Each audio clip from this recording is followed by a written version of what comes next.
సీతాపతి అండి. ఈ కుక్క ఈ కుక్కని ఎంత ప్రేమగా పెంచుతున్నామంటే మేము శాకాహారులము.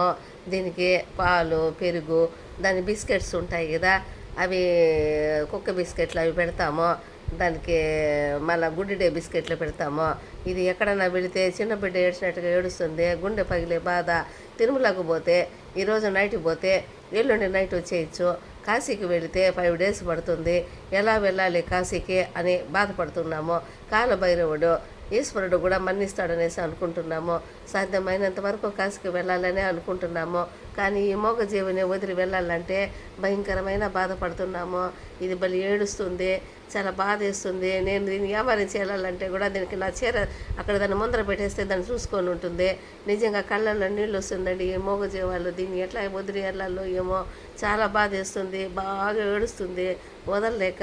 దీన్ని ఎక్కడ పుణ్యక్షేత్రాలు కూడా వెళ్ళలేకపోతున్నాము. దీన్ని ఏమన్నా పెడితే కూడా చూడడానికి అది వాటి సరిగ్గా చూస్తున్నారో లేదా అని బాధ వేస్తుంది, చాలా బాధ వేస్తుందండి. సీతాపతి అంటే భగవంతుని తలుచుకున్నట్టే కదా.